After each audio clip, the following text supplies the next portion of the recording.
Bueno, pues vamos a empezar el primer comentario de texto de Platón.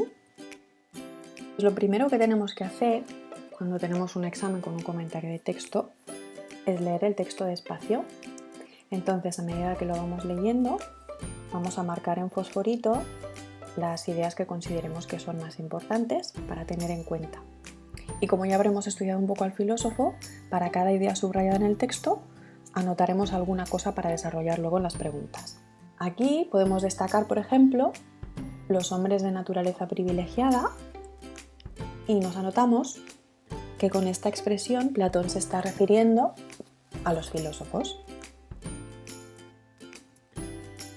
Podemos marcar conocimiento que hemos definido como el más sublime y nos anotamos que se está refiriendo a la ciencia o la episteme, el conocimiento que obtengo cuando mi objeto de estudio es el mundo de las ideas. El bien en sí mismo, muy importante, es la idea suprema, la idea de bien. Y este camino áspero, al que está haciendo referencia Platón, está aludiendo al proceso difícil que tiene que realizar el alma al ascenso por el mundo de las ideas. Si hacemos una lectura así general de todo este párrafo, este primer párrafo del texto, podemos resumirlo en una idea. Los sabios alcanzan la contemplación del bien, y con sabios nos estamos refiriendo a los filósofos. Entonces avanzamos un poco en el texto, hacemos una lectura por encima y vamos anotando algunas ideas importantes.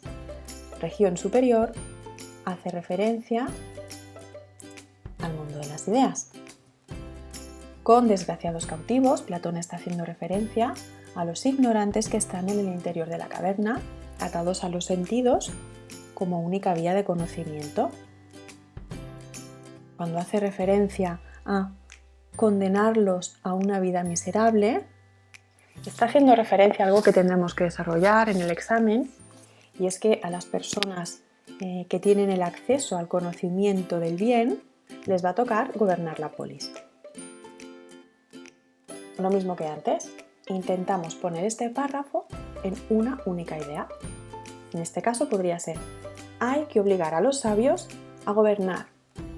Y nos apuntamos que los filósofos, una vez conocen el bien, tienen la obligación de hacerlo. Tienen el doble compromiso ético y político. No solo el bien en la polis, también el bien en uno mismo. Esto viene derivado del intelectualismo moral de Sócrates. Si conoces el bien, necesariamente haces el bien. Bueno, pues en el caso del filósofo, que conoce el bien en el mundo de las ideas, le va a tocar necesariamente hacer el bien a nivel ético y político. Vamos con el último párrafo. Marcamos ideas importantes.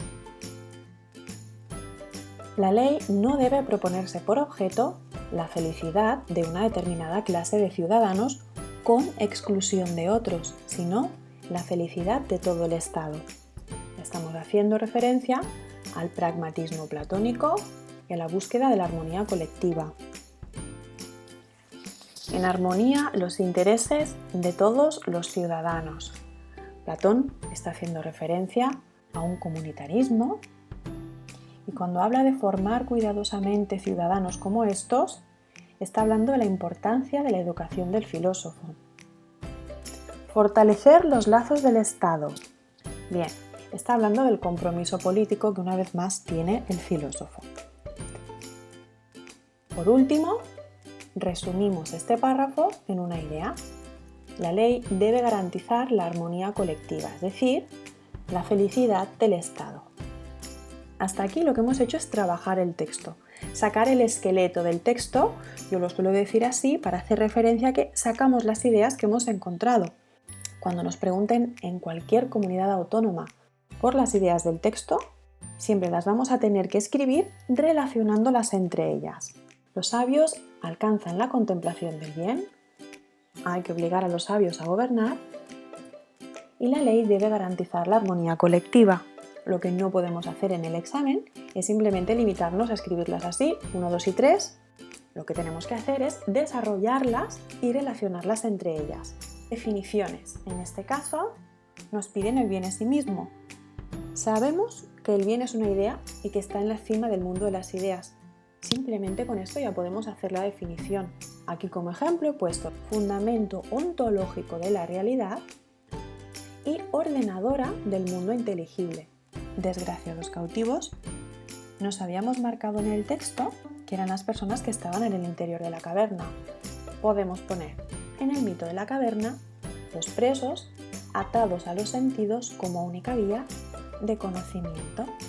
Bien, la pregunta 3 es comentar una frase.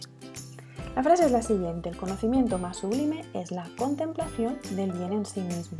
Cuando nos piden que comentemos la frase, nos están pidiendo que la comentemos en relación al texto.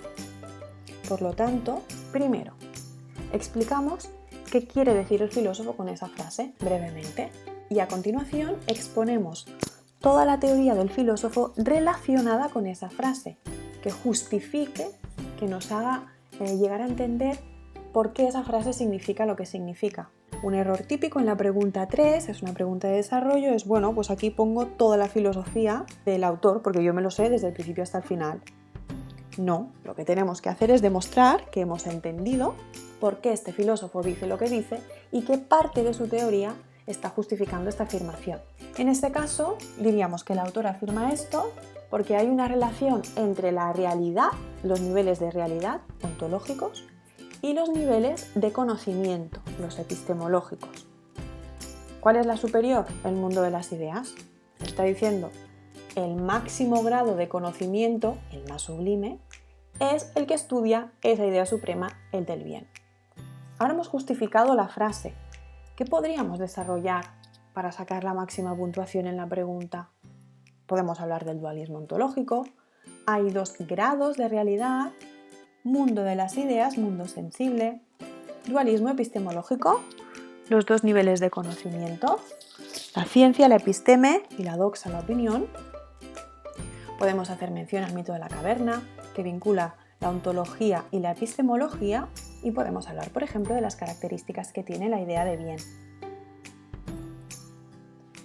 Por último, mencionamos que hay una relación, hay un vínculo entre la sabiduría teórica y la práctica. Es decir, si yo conozco el bien, teórica, hago el bien, práctica. De nuevo es intelectualismo moral. Si conoces el bien, necesariamente haces el bien. Bueno, pues lo que acabamos de decir es aplicar el intelectualismo moral de Sócrates a la política platónica. Pasamos a la pregunta 4, muy importante. En este caso nos piden que comparemos el papel de la razón. Lo que a veces os suele suceder, cogéis toda la filosofía de Platón, toda la filosofía de, por ejemplo, Descartes, y la ponéis. Y no os están pidiendo que comparéis toda la filosofía de ambos autores. Os preguntan por algo específico. En este caso el papel de la razón, pero también os pueden pedir que comparéis un ámbito. Así que tenéis que ser cuidadosos y seleccionar qué cosas decidís comparar y qué cosas no son relevantes para la pregunta. En este caso he escogido Descartes y en el papel de la razón podemos comparar corriente epistemológica, cómo se usa correctamente, qué hay que hacer para ejercitarla. En Platón diríamos racionalismo, la razón alcanza el conocimiento del mundo de las ideas, y en Descartes también hay un racionalismo, permite el máximo grado de conocimiento, sería la captación de ideas autoevidentes. ¿Cómo hacer un uso correcto? En Platón solo lo hacen los filósofos y tienen que seguir un proceso educativo difícil que les ayuda a conocer esas ideas que son inmateriales. En el caso de Descartes, vamos a tener que aplicar el método cartesiano, seguir las 4 reglas y las 2 operaciones de la razón, intuición y deducción. ¿Cómo ejercitarla? En el caso de Platón, estudiando matemáticas y a través del estudio de la dialéctica, y en el caso de Descartes, pues como comentábamos, siguiendo las 4 reglas: evidencia, análisis, síntesis deductiva y enumeración o revisión. Aún podemos comparar más cosas. ¿A qué tipo de verdad se puede acceder? ¿A qué se contrapone la razón? ¿Y cómo es ese camino hacia la verdad? En Platón se accede a la episteme, a la ciencia, es decir, el máximo grado de conocimiento. ¿Quién accede? Los filósofos. En Descartes, el máximo grado es la intuición, cuando se está captando intelectualmente esas ideas que son claras y distintas ¿A qué se contrapone la razón? En el caso de Platón, a los sentidos, que sí que nos dan un tipo de conocimiento que versa sobre el mundo sensible y por tanto es menos valioso. En Descartes también se opone a los sentidos. Descartes los pone en duda porque el conocimiento que nos proporcionan es solo probable. Si te engañan una vez, es posible que puedan hacerlo en otras ocasiones. ¿Cómo es el camino hacia la verdad? En Platón es la dialéctica, es la ciencia que está estudiando el mundo de las ideas y tiene dos etapas, cuando el alma asciende y cuando el alma desciende. En el caso de Descartes, la duda es la herramienta que nos sirve para encontrar la verdad. Es una duda provisional, metodológica, es decir, en el momento en que se alcanza la verdad, esta duda ya ha hecho la función que tenía que hacer. Pasamos a la pregunta de opinión. Muy importante recordar que la pregunta de opinión siempre tiene dos partes. Vamos a estructurar la respuesta siguiendo dos apartados. Nos suelen decir una frase: el Estado debe obligar a gobernar a aquellos que estén mejor preparados. Lo que tenemos que hacer en primer lugar es explicar por qué el filósofo dice esta frase, y lo segundo que hacemos es decir, pues estoy de acuerdo o estoy en desacuerdo, y exponer los argumentos que nos llevan a tener esa opinión. ¿Qué dice el filósofo y qué opinas tú? Platón dice esto porque considera que solo los que conocen el bien pueden hacer el bien en la polis. ¿Qué está haciendo? Pues aplicar el intelectualismo moral de Sócrates en su política. ¿Qué era el intelectualismo moral? Decía, si conoces el bien, necesariamente vas a hacer el bien. Bien, pues ya hemos explicado la parte 1. Ahora nos toca opinar. Si estoy a favor, voy a dar argumentos que afirmen ese intelectualismo moral en la política platónica. Oye, pues que estoy en contra.